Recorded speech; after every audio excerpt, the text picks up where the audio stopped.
Here we are in the midst of complete chaos, and there are, you know, unspeakable things happening in the world around us, but love will go on. To have a place where these characters can evolve to where their lives become fuller and happier is nice and makes sense.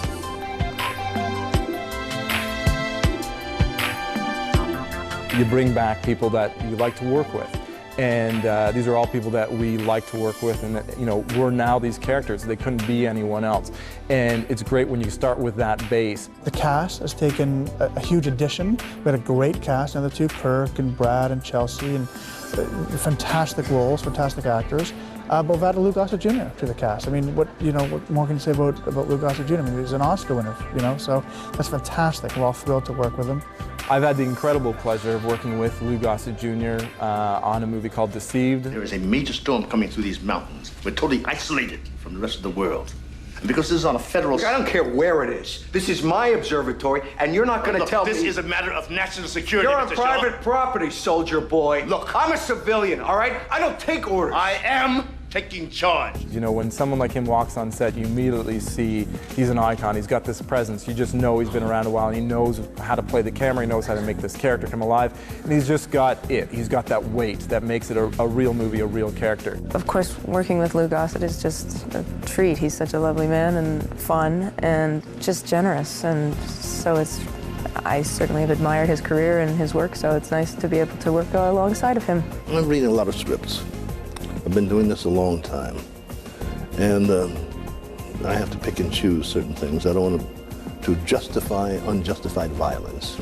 There's a lot of it. Aimless violence, aimless death, aimless shootings, in the name of successful movies and fun and money. At this time in my life, year number 51 professionally, I want to kind of make an impression, spiritually, because that's where I've arrived at. And here comes this script.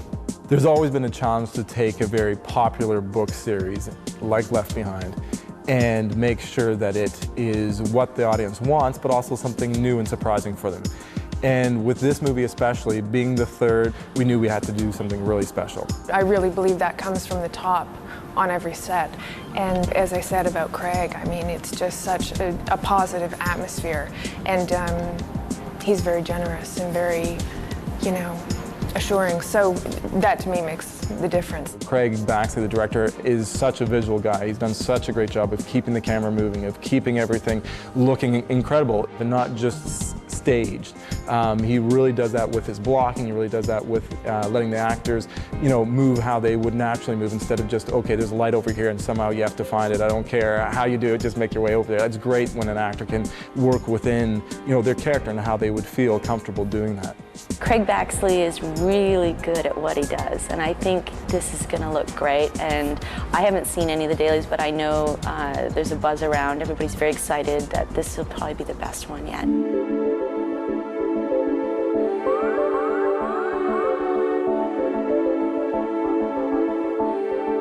When I looked at the last 50 pages of Tribulation Force, which this movie is based on, I suddenly zeroed in on one particular line. It was from President Fitzhugh, and he calls up Buck Williams and he says, "Buck, get out of New York City."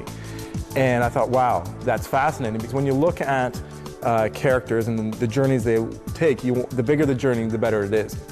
I'm playing John Mallory, who's the Vice President of the United States, and he's sort of, and he's Fitzhugh's friend and the soothsayer at the opening of the story. President Gerald Fitzhugh is a phenomenal character. He goes from loving Nikolai to hating him, trying to fight him one way, and then yet another way. You know, it's one of the best arcs that I've seen in any of the movies we've done. I played President Gerald Fitzhugh, the President of the United States. Yes, Mom, it's me.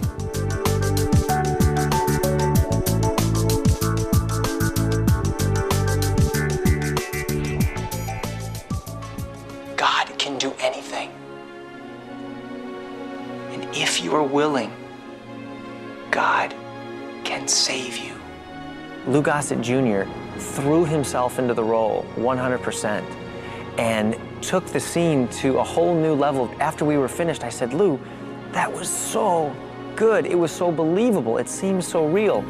I said, "Do you have a strong faith in the Lord yourself?" And he said, "Of course I do." And I said, that's so great, there's nothing more important. And he said, you know, that's one of the reasons I took this role. Some kind of basic foundation was given to me by a great-grandmother. I guess it was her and my grandmother. She died approximately 112, 115 years old. Never went to school, but she was the mother of the church. And there's something about that childhood. Although I might have stepped left a few times, I knew that I was doing wrong, so I knew where right was. So I've always been returned like a rubber band to the right. Otherwise, I don't think I would have lasted 52 years successfully in this business. I don't think I'd have been alive if that wasn't instilled in me. Buck did not come from a religious background, neither did I. That's why I enjoy playing Buck. He didn't grow up in a religious bubble. He grew up in a secular bubble. Just show me what to do. That was popped when he realized that he wasn't his own God. And that's what happened to me, myself, and it's a great character to play because there's always that wrestling match going back and forth between the old man and the new man, and striving to push out past the boundaries of sort of that old limited self and entering into the, the vast expanse of knowing the true God. I think this is, Kirk Cameron's strongest performance. We were all really impressed with the way he's grown, he's matured, he's suddenly much more the Buck Williams that we were looking for. Kirk and Buck share the same stubble. This is the real deal. I grew this myself, and I've loaned it to Buck for the movie.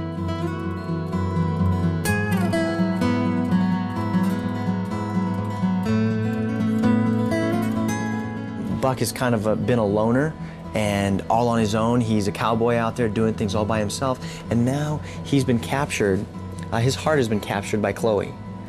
And you see a much more emotional and sensitive side to Buck now that he's a married man. We're going to do what our heart tells us we need to do despite the circumstances around us. And there's time for love, and there's time for this. We will make time for it. And it doesn't matter if we're in a fancy church, we're in the basement. It doesn't matter if we've got like a fancy buffet or, it's about the words and it's about, the intentions behind it. Sometimes I talk to people and I say, Buck Williams and I actually share this. No, it's not Buck Williams, that's Mike Seaver. I'm confused, I'm forgetting who I am. I say Mike Seaver and I share the same wife because Mike married Kate and Chelsea, we married.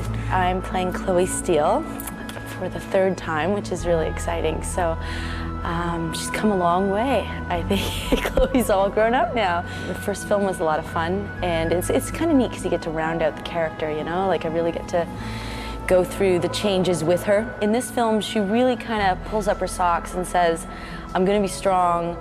That feistiness is still there, but I know now what I have to do. No. What you did is you put the word of the Lord in front of millions of souls, and what does he promise? What does he promise? And that was really emotional for me. Interesting not to have Clarence Gillard with us, but Arnold Pinnock, of course, is fabulous. So he was up for the job, definitely. So if you loved the old pastor, I hope that you love the new pastor, which I'm sure you will. I do. Arnold Pinnock is a great actor, really good guy. He had worked with us on a movie called Judgment, which I had written and directed. His background, is very interesting. He's got this great, spiritual background with his family being preachers and everything. And, suddenly he brought that to the character. I spent most of my life pretending to serve God. I'm through pretending. I kept on reading that over and over and over again because just that little phrase right there summed up everything about that character and where he is right now. And he's not fooling around. Like, it's game time for him. Every day, every moment is game time.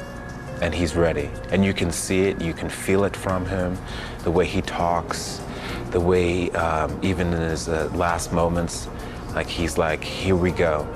I'm here to save souls. There's no fooling around. They shall walk and not faint.